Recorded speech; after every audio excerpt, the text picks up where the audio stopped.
You're listening to an Airwave Media Podcast.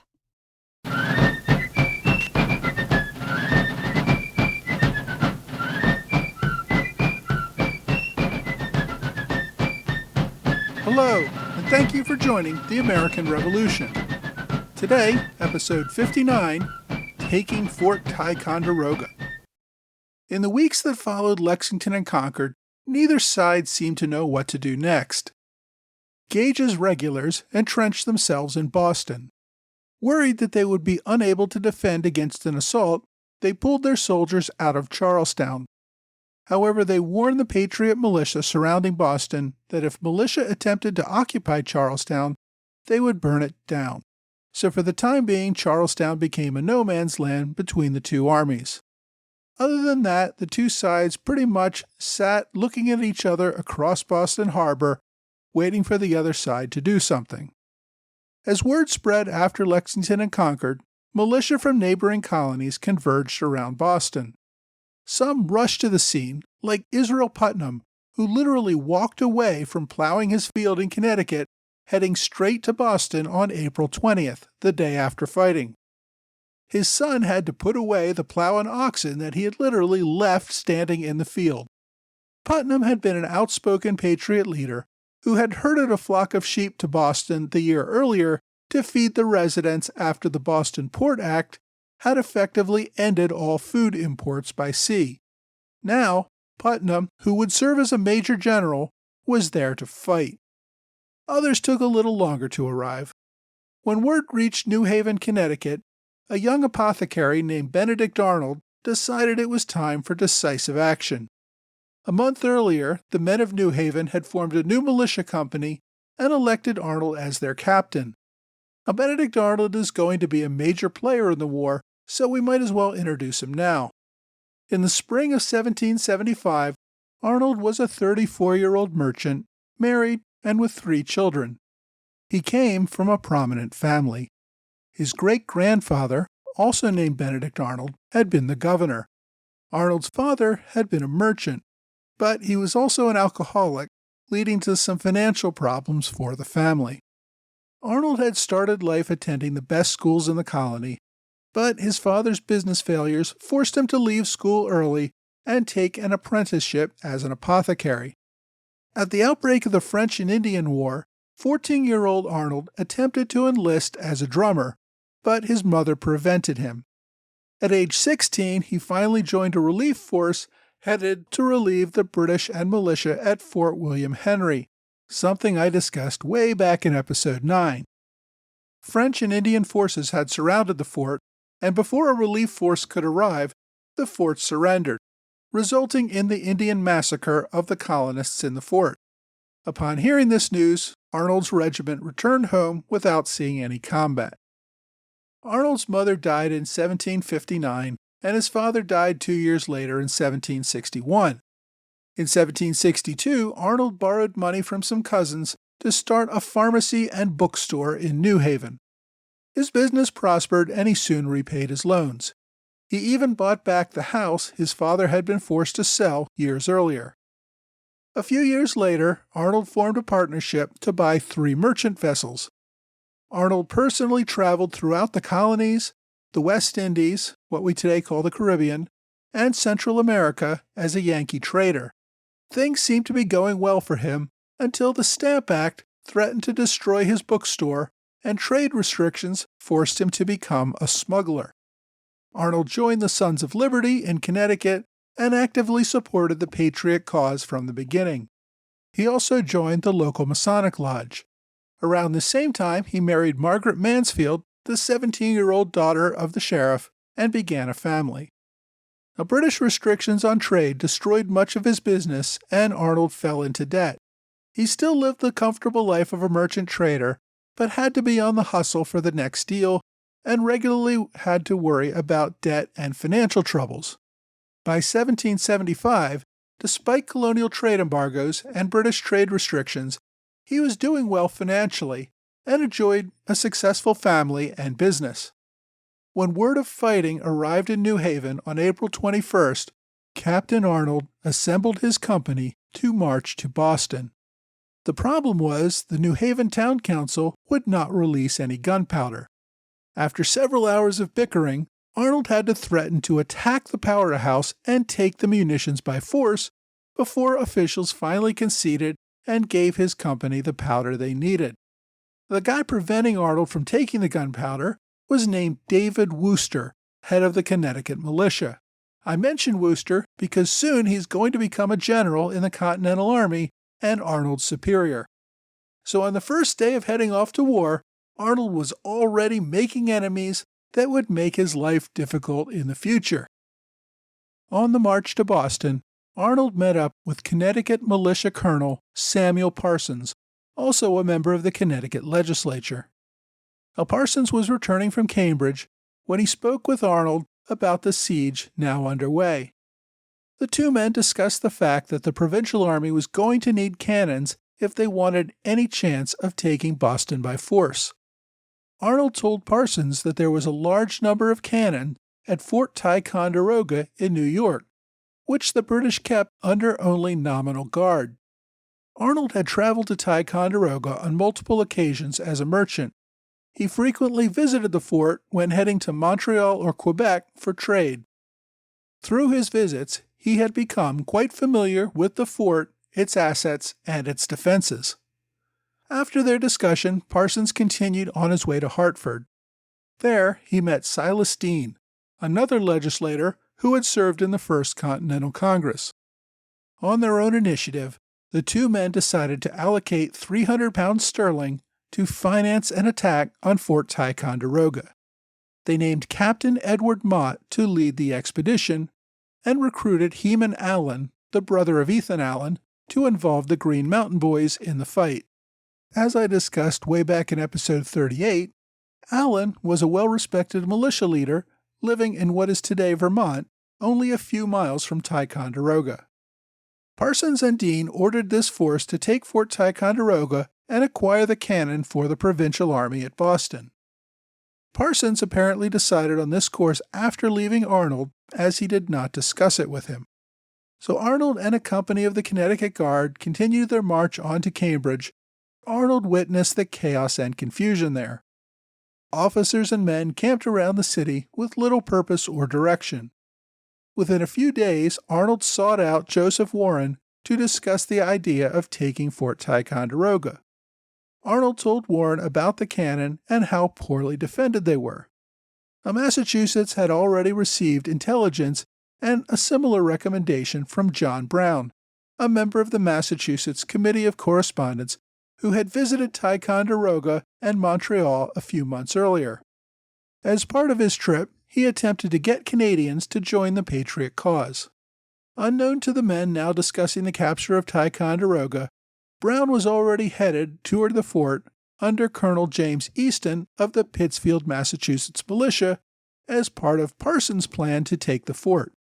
So unaware of that whole other planned attack, the Massachusetts Committee of Safety considered Arnold's proposal. Despite the state of war, Arnold's plan was still pretty controversial. It was one thing for colonists to defend themselves against a British column bent on attacking them and seizing their property. It was quite another to attack a distant British fort and seize British property. Some colonial leaders still hoped that events would play out much like the Stamp Act riots a decade earlier. The colonists would show a little violence to prove they were serious, and the British would back down and compromise. They were reluctant to do more than sit and wait to get a response from London before embarking on all-out war against their king. The other big issue was that Fort Ticonderoga was in New York. They would have to invade another colony that had not sent any support troops to the army surrounding Boston. Such an invasion might convince New York to support the Loyalist side and send troops against the New Englanders. After some debate, though, the majority accepted that, yes, they were at war and that they needed to take more decisive action. The Committee of Safety agreed to back Arnold's expedition to take Ticonderoga. On May 3rd, they appointed Arnold as a colonel in the Massachusetts militia and gave him 100 pounds sterling in hard currency, 200 pounds of gunpowder, and other ammunition, as well as 10 horses. they authorized Arnold to draw on their credit to pay for whatever he needed to complete his mission. They did not, however, give him any soldiers. They gave him a few officers and told them to recruit soldiers in western Massachusetts closer to the fort.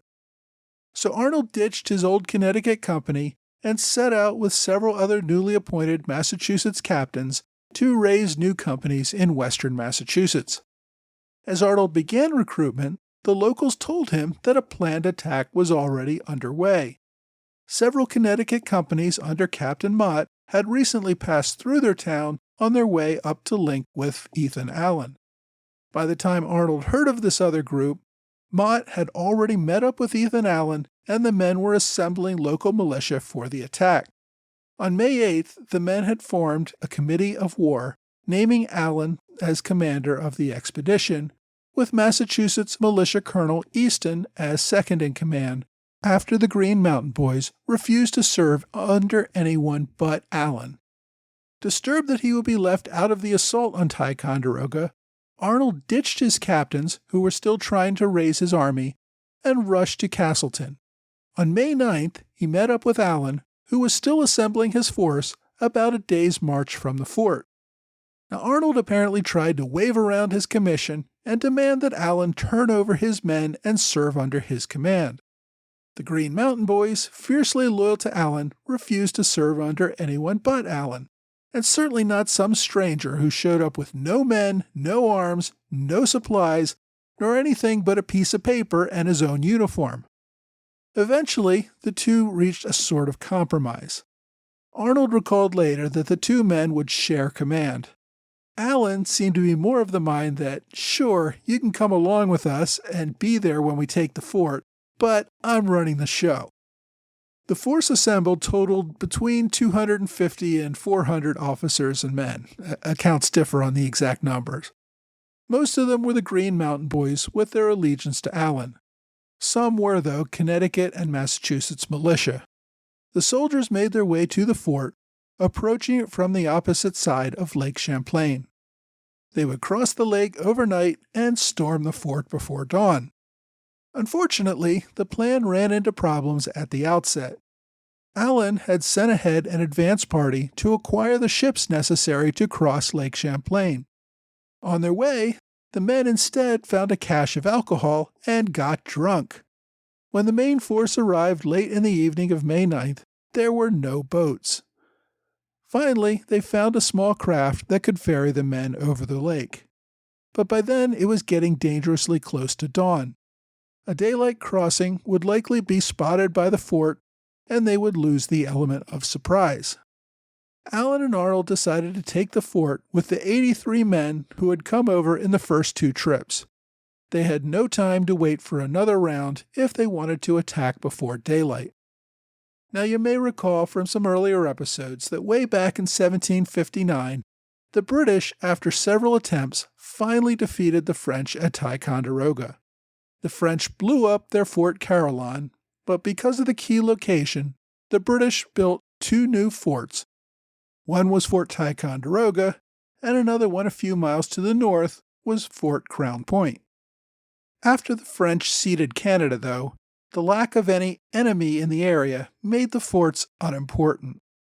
The region was home to the Iroquois, who remained close British allies, so these were now forts in the middle of friendly territory. When a fire destroyed Crown Point in 1773, the British did not bother to rebuild it, simply using Ticonderoga as the primary center of British authority in the region. At Ticonderoga, Captain Delaplace commanded a garrison of less than 50 officers and men. Like many unimportant garrisons, many of the men were on the invalid list, meaning they were not capable of full duty. They could be sick, old, or infirm. They were capable of light work, but not hard marching and fighting that an active duty soldier might need to do. Also in the fort were several dozen women and children, families of the soldiers. The garrison had allowed the fort to fall into disrepair. Several walls had collapsed and had not been fixed. Although General Gage had sent warning a few weeks earlier to the commander to be on guard against a possible raid, it appears he had not taken much of any precautions. As Allen and Arnold approached the fort, they saw the main gates were closed. Without any artillery or scaling ladders, they had no easy way to enter. Fortunately, there was a smaller door built into the main gates, large enough for people but not horses or wagons. They found the door unlocked and rushed inside. Now, as with many incidents, there are conflicting stories about exactly what happened. Part of the problem is that both Arnold and Allen tried to glorify their own roles in the matter. Allen wrote extensively 4 years later, when memory of details may have faded a little. Just inside the gate, they found a sentry who had been asleep. He awoke as the men entered and fired a shot point blank at Arnold. Fortunately for Arnold, the shot misfired. In some accounts, the sentry dropped the gun and ran for the barracks. A second guard then appeared, whom Allen knocked down with his sword in a non-fatal blow. The attackers forced the sentry to take them to the officers' quarters as the rest of the raiding party moved into the fort. As they approached, a young Lieutenant Feltham, who had been at the fort for a little more than a week, heard them. Rushing out of his room, he banged on Captain Delaplace's room to alert him. The captain did not come out. Eventually, the lieutenant forced his way into the captain's room, only to find the man slowly dressing himself in no particular hurry. Feltham then rushed to confront the men moving up the stairs toward them. Just out of bed, he was still carrying his pants in his arms as he called out to demand by what authority they had entered the king's forts. In his recollections, Allen responded famously, "By the authority of the great Jehovah and the Continental Congress." Now this was probably made up, since at the time Congress had not even convened, and they were operating under the authority of the Connecticut Provincial Army. Other witnesses reported him simply responding, "Come out of there, you goddamned old rat," which actually sounds more like something Allen would say. So after a few more minutes, Captain Delaplace exited his bedroom in full uniform and prepared to turn over his sword to the invaders without a fight. Other soldiers had gotten to the enlisted men before they could reach their guns, and they too surrendered without a fight. The Patriots took the fort in about 10 minutes without a death on either side. The only injuries came to a British guard who Arnold had banged on the head, and one American attacker suffered a minor bayonet wound from one of the sentries. The British had been caught completely by surprise and did not really put up any sort of defense.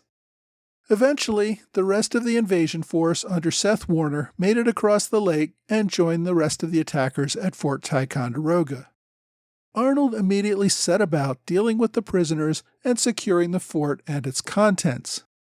Allen insisted that the prisoners be sent to Connecticut since he was operating under Connecticut authority. Arnold seems to have acceded to this demand without much argument. Allen also got Captain Mott, who had received the commission from Parsons in Connecticut to conduct the raid, to name Allen as the fort commander, thus giving Allen some authority against Arnold's Massachusetts commission.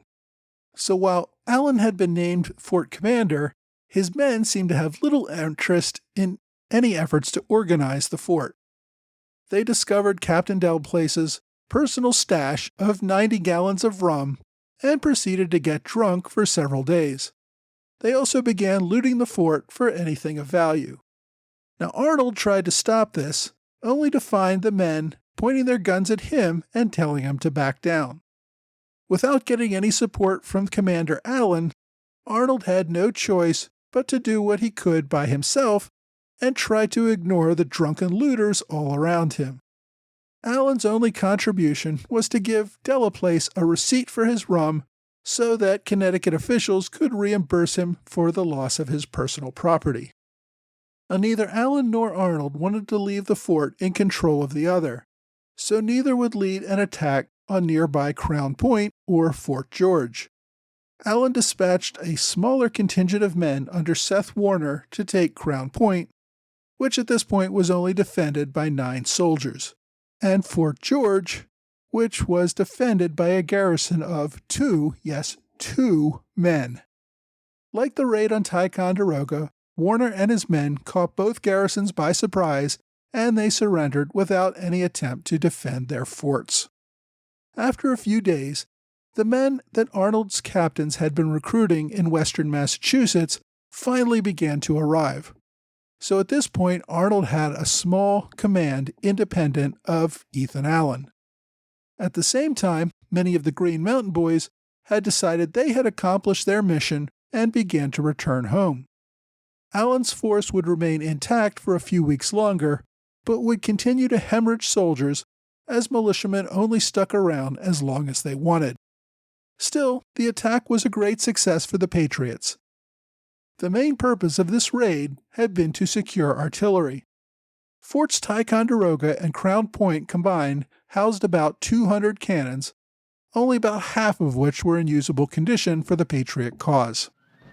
So next week, we're going to look at Allen and Arnold's efforts to add to their accomplishment and the sad fight over claiming credit for it.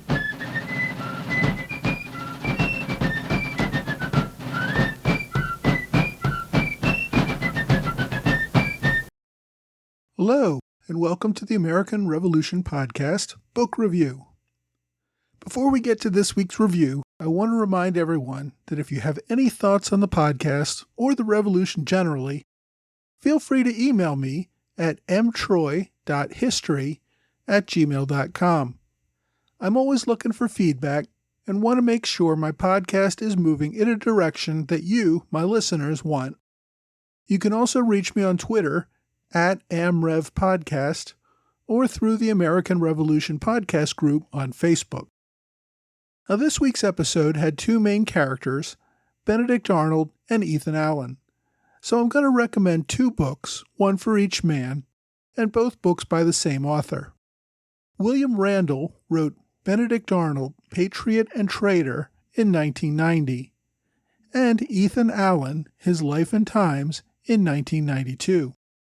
Both biographies cover the lives of the two men from their early upbringing through the war and beyond. For me, Arnold is one of the most fascinating characters of the war. For many, Washington included, he gained a reputation as being one of the best battlefield generals of the war. His eventual decision to betray his country and join the British Army stunned just about everyone. It would be like General Patton quitting the U.S. Army near the end of World War II and going to fight for Germany. It was simply unfathomable. And yet, that is exactly what Arnold did, for reasons I'll discuss in a future episode. Now, many don't know this, but Ethan Allen also came pretty close to treason himself in later years. After the war, when there was still debate in Congress over whether Vermont should remain part of New York, Allen held negotiations with the British to discuss making Vermont part of British Canada. But again, that's a discussion for a future episode. Both of these biographies are thorough and well written. Both are well over 600 pages, with lots of that being endnotes and sources.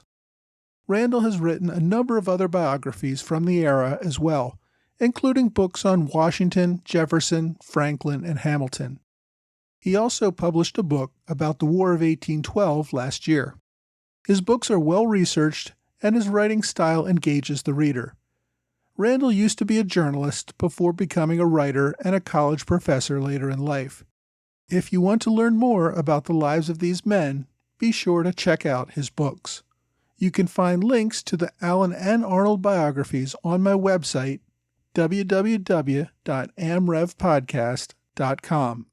Well, thanks for joining us this week. Hope you'll be back next week for another episode of American Revolution Podcast.